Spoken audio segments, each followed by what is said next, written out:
The harsh desert sun beat down on Forward Operating Base Sandstone as Staff Sergeant Marcus Chen's voice cut through the afternoon briefing like a blade through canvas. His weathered face bore the marks of 15 years in combat zones, and his tone carried the weight of someone who had seen too many operations go wrong because of overconfidence and under-preparation. "Listen up," Chen barked at the assembled platoon in the sweltering briefing tent. "Tomorrow's patrol takes us through the Red Valley Corridor. Intelligence indicates possible hostile activity in the ridgelines overlooking the supply route. We need every advantage we can get."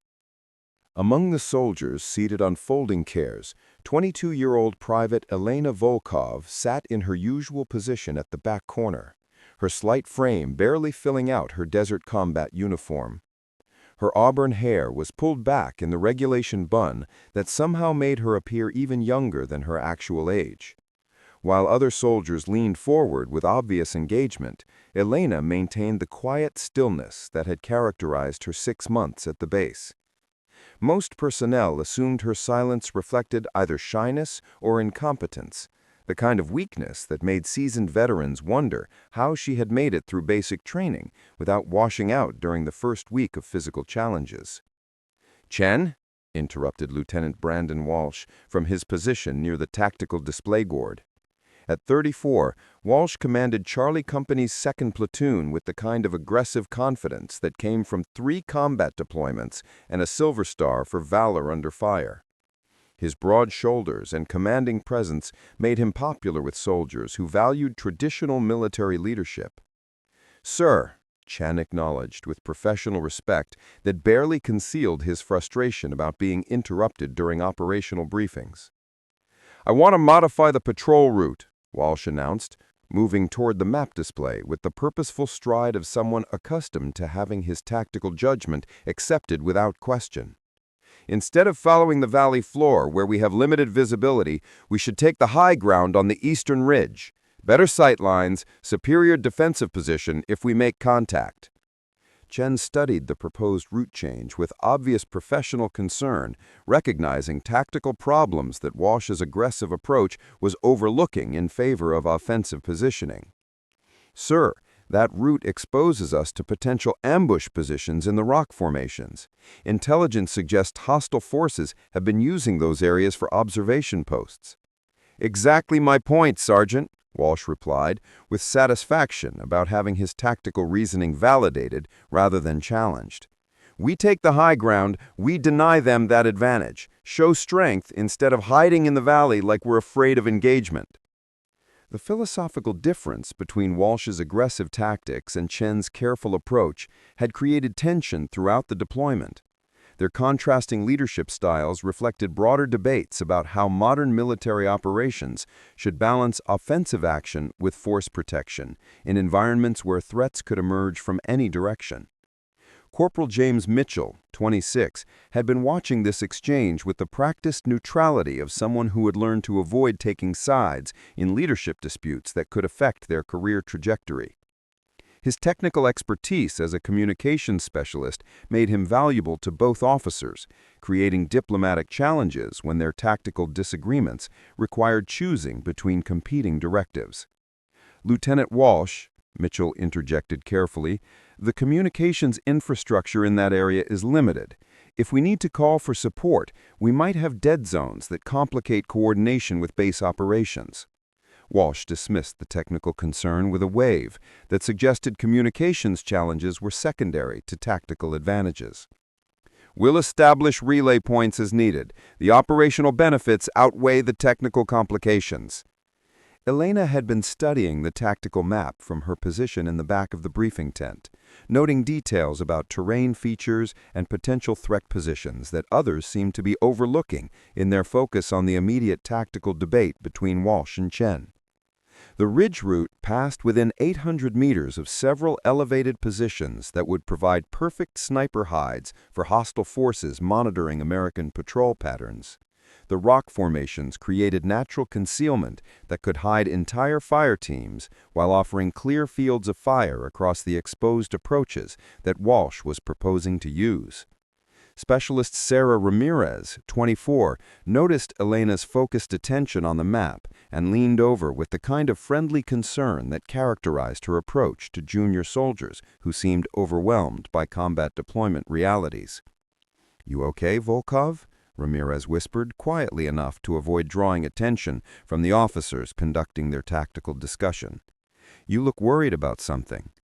Elena considered whether to voice her concerns about the tactical plan, weighing her observations against the social reality that junior enlisted personnel who questioned officer decisions were rarely rewarded for their initiative, regardless of whether their assessments proved accurate. "I think the route has some problems," Elena replied quietly, her voice carrying just enough to reach Ramirez without interrupting the ongoing briefing discussion.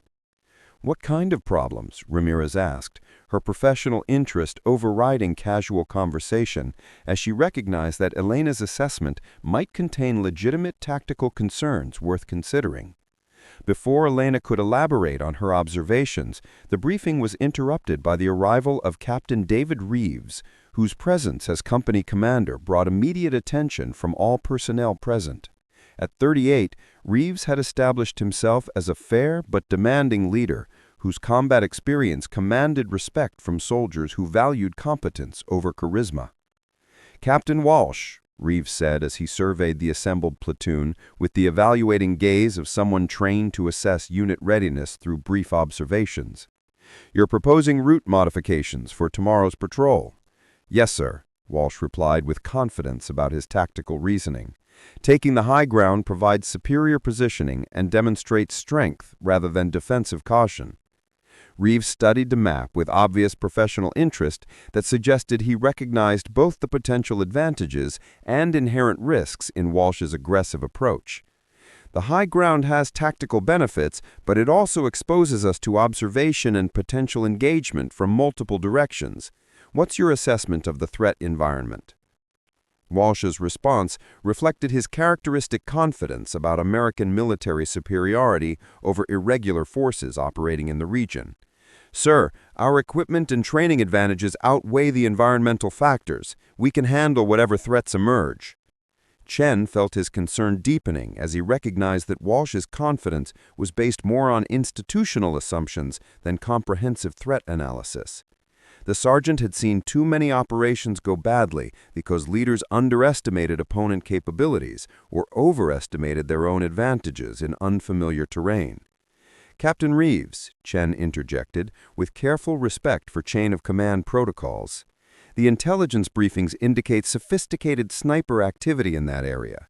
We might be walking into prepared positions where they have all the advantages." Reeves nodded acknowledgement of Chen's concern, while maintaining his focus on the tactical decision that would ultimately determine whether the patrol succeeded or resulted in casualties that could have been avoided through more careful planning. "Lieutenant Walsh, do we have any personnel with advanced reconnaissance training who could scout the route before we commit the entire patrol?" Reeves asked, recognizing that intelligence gathering might provide critical information for final tactical decisions. Walsh considered the company roster with obvious frustration about limited specialized capabilities available at forward operating bases that operated with minimal support infrastructure. "Sir, our designated marksman is on leave, and we don't have dedicated reconnaissance assets assigned to the platoon currently." The mention of marksman capabilities drew Elena's attention as she recognized that her own training might be relevant to the tactical challenges being discussed. Her natural inclination toward silence and observation had prevented her from volunteering information about specialized skills that didn't appear in her official personnel file. Sergeant First Class Rebecca Torres, 31, had been observing the briefing discussions while mentally cataloging personnel capabilities that might be useful for the proposed operation.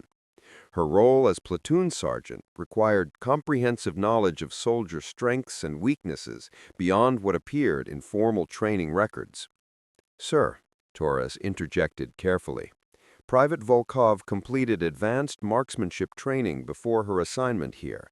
Her records indicate expert qualification with multiple weapon systems." The announcement drew immediate attention from Walsh and Chen, both of whom had overlooked Elena's capabilities in their assumptions about junior personnel who maintained low profiles during their initial deployment periods. "Volkov," Walsh said, his tone carrying a mixture of surprise and skepticism about whether the quiet soldier possessed skills that contradicted his impressions of her limited military bearing. "Is that accurate? You have advanced shooting qualifications?" Elena felt the familiar discomfort that accompanied being forced into attention after months of successful anonymity. Her training had emphasized remaining unnoticed rather than seeking recognition, creating habits that conflicted with military cultures that valued visible confidence and aggressive self-promotion. "Yes, sir," Elena replied quietly, her voice barely carrying across the briefing tent despite the sudden silence that accompanied everyone's focused attention on her unexpected disclosure. "What kind of advanced training?" Reeves asked, with professional interest that suggested he recognized potential capabilities worth exploring, despite Elena's obvious reluctance to discuss her background.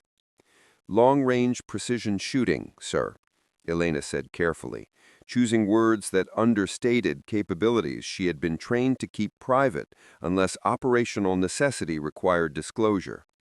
"Urban and rural environments, various weather conditions, multiple target scenarios." The technical specificity of her description impressed Reeves, who possessed sufficient expertise to recognize that Elena's training reflected specialized instruction rather than basic military qualification courses that produced competent but not exceptional shooters. "Where did you receive this training?" Reeves asked, his tone indicating growing interest in understanding how such specialized capabilities had gone unnoticed during standard personnel evaluations. Elena hesitated before responding, recognizing that full disclosure would reveal family background and training history she had deliberately concealed to avoid the complications that accompanied being identified as someone with exceptional capabilities rather than average military aptitude. "My father runs a civilian precision shooting academy," Elena replied, providing partial truth that explained her skills without revealing the full extent of her family's involvement in training military and law enforcement snipers from organizations worldwide. The mention of civilian training created visible skepticism among some personnel who questioned whether non-military instruction could produce capabilities comparable to formal military sniper schools that emphasized combat applications rather than sport shooting sports. "Civilian training?" Walsh repeated, with obvious doubt about its relevance to military operations. "That's target shooting, not combat marksmanship. Very different skill sets required for actual tactical situations."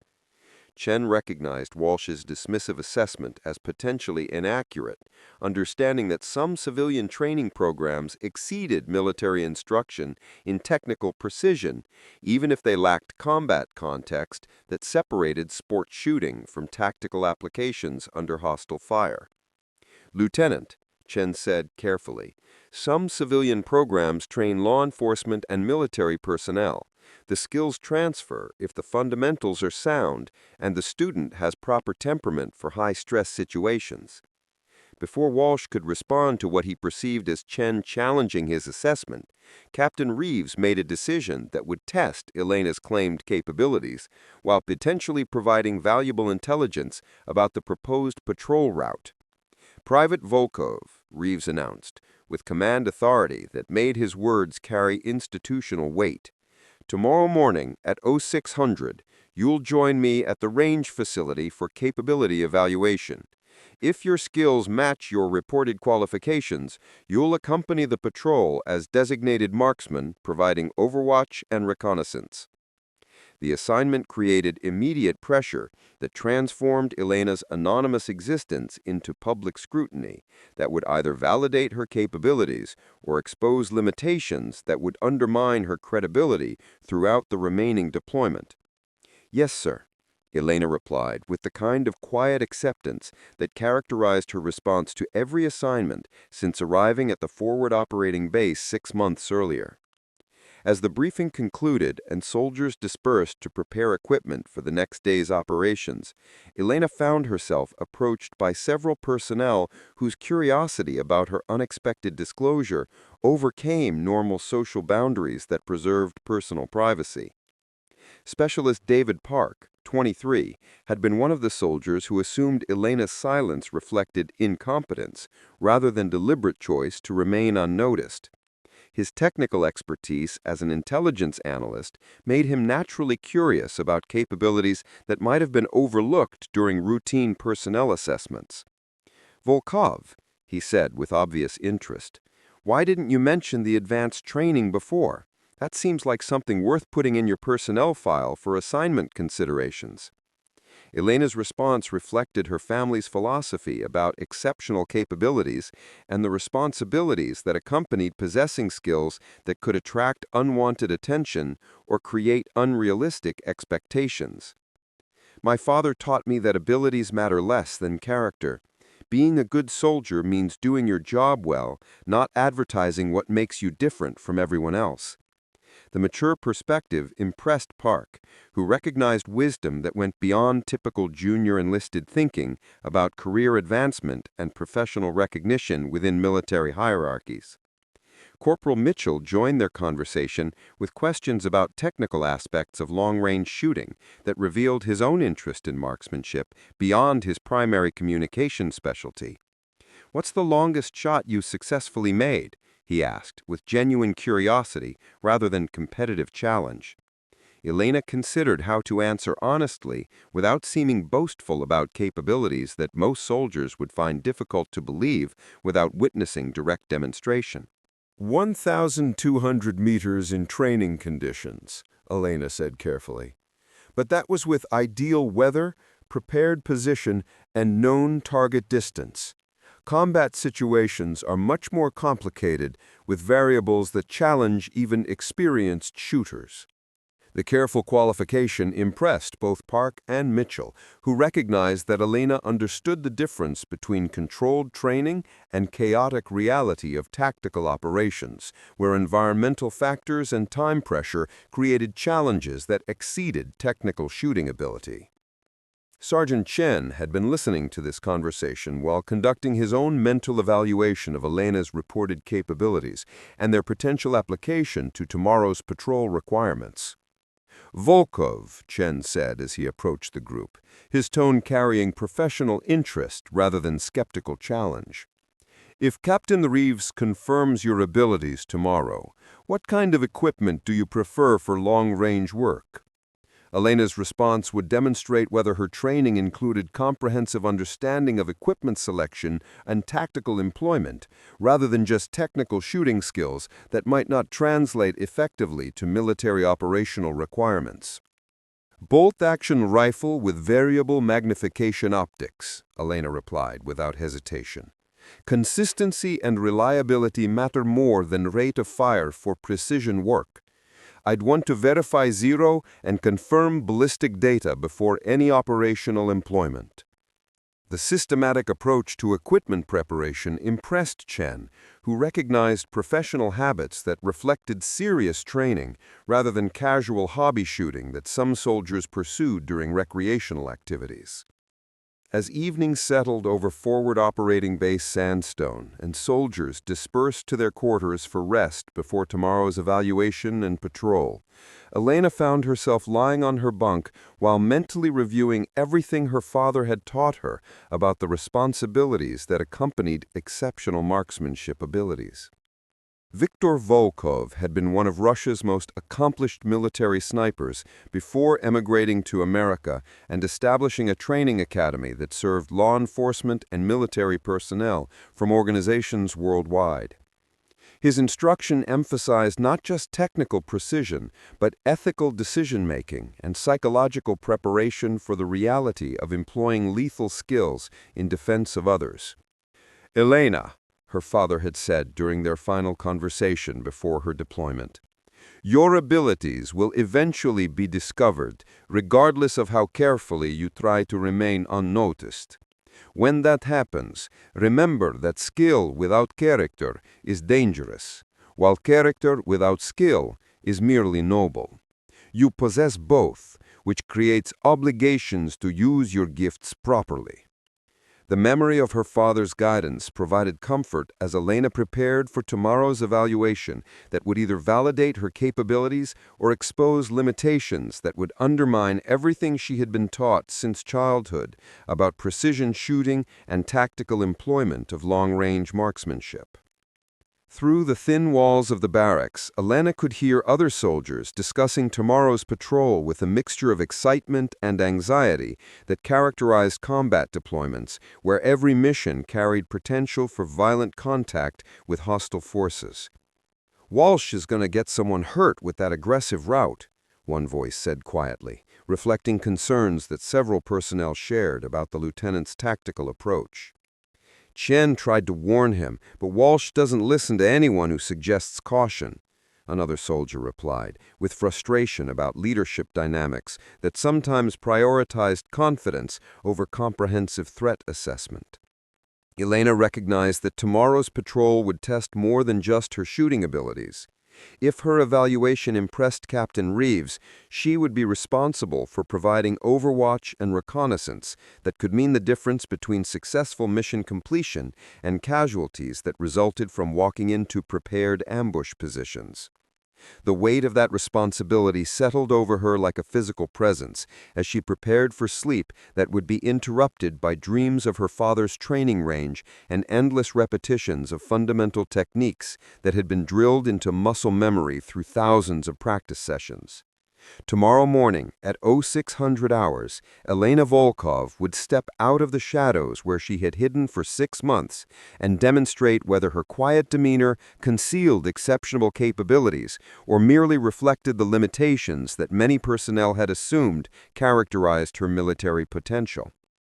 The desert night brought cooling temperatures that provided relief from daytime heat while creating the kind of clear atmospheric conditions that precision shooters valued for their positive effects on bullet trajectory and target visibility at extended ranges.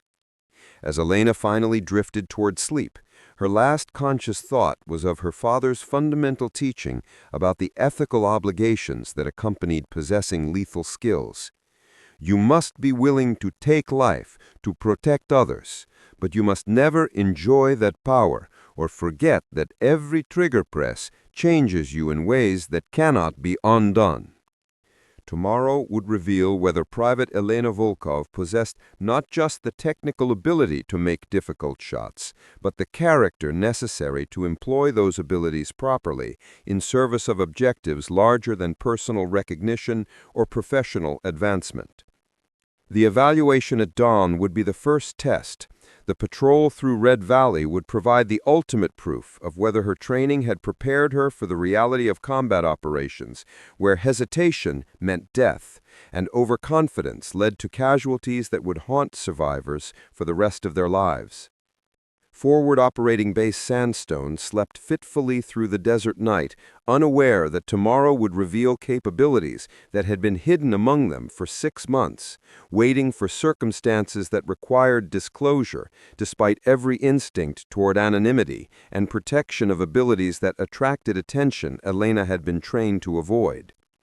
Staff Sergeant Chen conducted his own mental preparation for tomorrow's operations, reviewing everything he knew about the tactical situation, while wondering whether Private Volkov's reported capabilities would prove accurate or represent another case of inflated qualifications that didn't survive contact with operational reality. In his quarters, Lieutenant Walsh prepared his equipment with confidence about tomorrow's patrol, secure in his belief that American military superiority would overcome whatever threats existed in the Red Valley corridor, regardless of the specific route selected or personnel capabilities available for the mission. Captain Reeves reviewed intelligence reports one final time before attempting sleep, noting patterns of hostile activity that suggested sophisticated opposition rather than the unorganized, irregular forces that some personnel assumed characterized all threats in the operational area. The stars wheeled overhead in patterns that had guided travelers through these desert regions for thousands of years, indifferent to the human conflicts that would unfold tomorrow when American soldiers ventured into terrain where every rock formation could conceal threats and every ridgeline might hide observers tracking their movements. Private Elena Volkov's breathing gradually steadied as exhaustion overcame anxiety. Her dreams filled with memories of her father's patient instruction and endless hours of practice that had transformed natural aptitude into exceptional skill through dedication and systematic development of abilities that few people possessed, regardless of their training or experience. Tomorrow morning, at 0600 hours, Elena Volkov would step out of the shadows where she had hidden for 6 months and demonstrate whether her quiet demeanor concealed exceptional capabilities or merely reflected the limitations that many personnel had assumed characterized her military potential. The desert wind whispered across Forward Operating Base Sandstone, carrying sounds of distant artillery fire and the constant hum of generators that powered the installation's operations throughout the night. As dawn approached, Elena's alarm would sound at 0530 hours, providing 30 minutes for preparation before her evaluation with Captain Reeves at the range facility, where her claimed capabilities would finally face objective assessment that would determine her role in tomorrow's patrol and potentially reshape how everyone at the base understood the quiet soldier they had overlooked since her arrival. The night slowly gave way to the first hints of approaching dawn, bringing with it the moment when Private Elena Volkov would either prove her exceptional abilities or join the long list of soldiers whose self-reported qualifications exceeded their actual capabilities when tested under observation by experienced evaluators. Staff Sergeant Chen had set his own alarm for 0545, planning to observe the evaluation despite it occurring outside his normal responsibilities. His professional instincts suggested that Volkov's capabilities might be genuine despite her quiet demeanor, and witnessing her assessment would provide valuable information for tactical planning, regardless of whether she succeeded or failed to meet Captain Reeves' standards.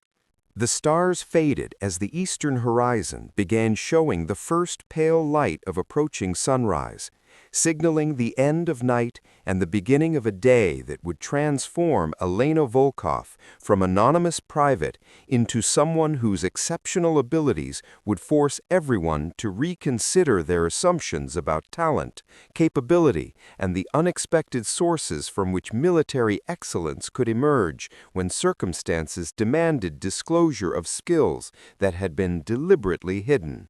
The dawn evaluation at 0600 hours transformed Captain Reeves' skepticism into stunned recognition, as Elena placed 5 consecutive rounds through a target the size of a dinner plate at 600 meters. Her breathing control, trigger discipline, and environmental compensation demonstrated training that exceeded standard military instruction by significant margins.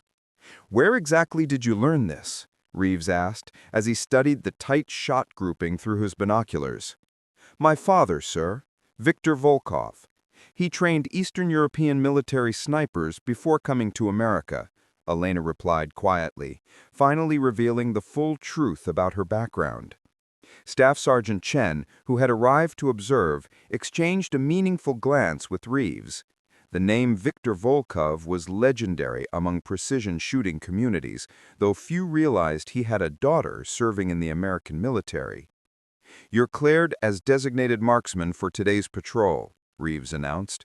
"Sergeant Chen will brief you on overwatch positions and communication protocols." 6 hours later, Lieutenant Walsh's patrol moved through the Red Valley corridor with Elena positioned 200 meters behind the main element, her rifle tracking potential threat positions in the surrounding ridgelines. The elevated route Walsh had insisted upon left them exposed exactly as Chen had predicted. The ambush erupted with devastating precision at 1430 hours. Automatic weapons fire poured down from 3 concealed positions in the rock formations, pinning the patrol behind inadequate cover while hostile forces maneuvered to flank their defensive positions. "Contact left. Multiple shooters in the ridgeline." Walsh's voice crackled over the radio, his earlier confidence replaced by urgent tactical reality. Corporal Mitchell's frantic transmission followed immediately. "We're taking effective fire from elevated positions. Request immediate support." Through her scope, Elena identified the threat locations with clinical precision. 3 machine gun positions, 2 sniper hides, and at least 24 riflemen coordinating their fire to box in the American patrol. The tactical situation was deteriorating rapidly as hostile forces demonstrated the sophisticated planning that intelligence reports had warned about. "Any snipers here?" Sergeant Chen's desperate voice cut through the radio chatter as he recognized their critical vulnerability. "We need to suppress those elevated positions or we're going to take casualties." Elena's response was not verbal. Her rifle spoke with a distinctive crack of precision fire that silenced the nearest machine gun position with a single shot through the gunner's optics that sent fragments into his face and forced withdrawal from the weapon. Her second shot, 3 seconds later, struck the adjacent position's ammunition supply, creating a secondary explosion that eliminated that threat entirely and drew shocked attention from both American and hostile forces. "Who's shooting? Identify your position," Walsh demanded over the radio, unable to see Elena's location from his defensive position. "Volkov, sir, suppressing enemy positions," Elena replied calmly, her voice carrying none of the panic that characterized other radio chatter as she acquired her third target. The next 4 minutes represented the most intense shooting sequence of Elena's life. Her rifle cycled through 12 rounds that eliminated or suppressed every identified threat position with precision that seemed impossible under combat stress. Each shot was calculated for maximum psychological impact, demonstrating capabilities that forced hostile forces to reconsider their tactical advantage. The hostile sniper hidden in the elevated rock formation never saw Elena's position before her round found him through a gap in his concealment barely 6 inches wide. Her rifle clattered down the rocks as his spotter scrambled for cover, abandoning their position entirely. "Cease fire! Hostile forces withdrawing," Chen reported, as the ambush collapsed under Elena's systematic destruction of their prepared positions. The patrol's safe return to Forward Operating Base Sandstone 3 hours later was met by Captain Reeves and a crowd of personnel who had monitored the radio traffic and understood they had witnessed something extraordinary. Lieutenant Walsh approached Elena with an expression that mixed professional respect with personal humility. "Private Volkov, I owe you an apology. Your capabilities saved lives today, including mine. I should have listened more carefully during the briefing." Elena's response reflected the character her father had worked to develop alongside her technical abilities. "Sir, we all did our jobs today. That's what matters." But Sergeant Chen understood the deeper significance of what had occurred. "Volkov, you didn't just save the patrol, you changed how everyone here understands what's possible when we don't overlook talent because it doesn't fit our expectations." Over the following weeks, Elena's role at Forward Operating Base Sandstone evolved from anonymous private to respected instructor whose systematic approach to marksmanship elevated everyone's capabilities. Her quiet demeanor remained unchanged, but personnel now understood silence reflected confidence rather than weakness. Captain Reeves recommended Elena for advanced sniper training that would develop her abilities within formal military frameworks, while recognizing the exceptional foundation her father had provided. The recommendation included commendations for valor that acknowledged her performance under fire had prevented casualties during a sophisticated ambush. 3 months later, as Elena prepared to depart for advanced training at Fort Benning, Sergeant Chen offered final guidance that connected individual achievement to broader service obligations. "Remember what you proved here," Chen said. "Exceptional ability matters less than character and willingness to serve others. You have both, which makes you the kind of soldier we need leading the next generation." Elena's response honored her father's teachings and her own growing understanding of military service. "My father taught me that skills are gifts we hold in trust for others. Today's ability should build tomorrow's excellence through sharing what we've learned." As the transport vehicle carried Elena away from Forward Operating Base Sandstone toward new opportunities, Staff Sergeant Chen watched with satisfaction that came from witnessing quiet competence receive the recognition it deserved while maintaining the humility that made exceptional abilities truly valuable in service of others.